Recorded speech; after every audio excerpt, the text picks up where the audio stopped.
off as a Premier Rides water coaster called Buzzsaw Falls. And in 2003, they removed the water coaster part and used part of the track. Started off as a Premier Rides water coaster called Buzzsaw Falls. And in 2003, they removed the water coaster part and used part of the track and then added onto it using S&S track, connecting the two, creating an S&S launch coaster. Like, what the heck? That's just so strange. I mean, great use of, what is already there, but the whole concept behind the thing is just really strange, and you can even see that in the ride layout. So let me dive into this ride a bit more so those of you who haven't ridden this can get a better idea of what this ride experience is like. So you're going to first start by boarding your S&S trains, and these are all very similar to if you've ridden an S&S Scream and Swing. These are essentially the same restraints, but it's on a roller coaster. So already, kind of weird.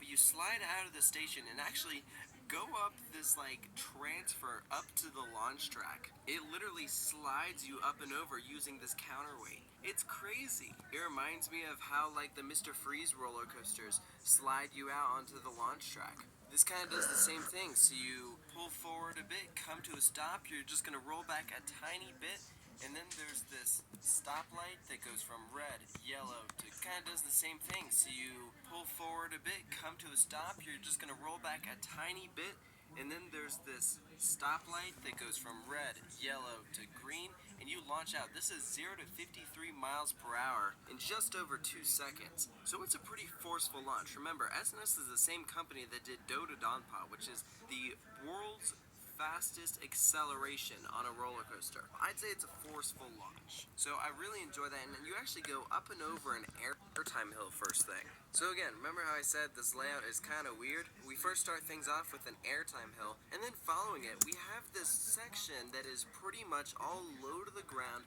so you really can't get too much footage of it from inside the park. But it's essentially just twisting around low to the ground, and then you actually switch over to the Buzzsaw Falls section. You can literally see where the track switches over.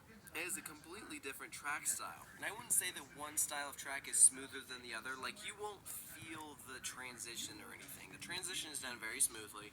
And that section is what leads you into the lift hill. Yes, this coaster has a transfer track, a launch, and a lift hill. The highest point is in the second half of the ride. Like I said, this ride is just weird. Just over 100 feet tall, you go into a turnaround, and your drop, I'd say it's a decent drop. It's not very steep or anything. And I also wouldn't say that this is one where you really come soaring out of your seat in any crazy ejector moment or anything.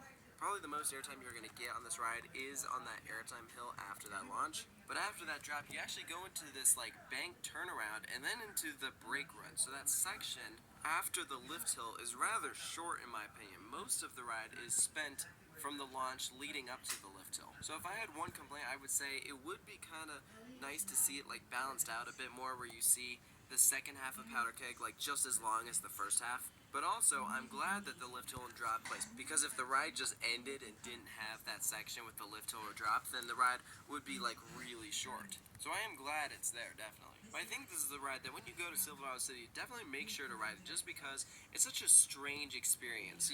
Like I mentioned in the beginning of the video, it's a fun coaster. It isn't gonna blow you away or anything. I think it's a pretty cool ride, but it's not one also that I would say would be at the top of many people's bucket list of rides that they must do or anything, For rides in Silverado City that are like that, you go for Outlaw Run or now Time Traveler. Powder Keg almost kind of gets forgotten because now Silverado City has that awesome top 2. But this ride isn't bad or anything. I think this would be a good coaster to start some kids off to. Introduce them to launches. It's not super tall. It doesn't go upside down or anything. It's definitely a thrill coaster, but also I think that this coaster would be better to start kids on before rides like Wildfire or Outlaw Run, or even probably Time Traveler, because I think that drop out of the station might be intimidating to some. So it's not a bad ride at all. I do like how it has good use of the terrain, and you really are whizzing by those trees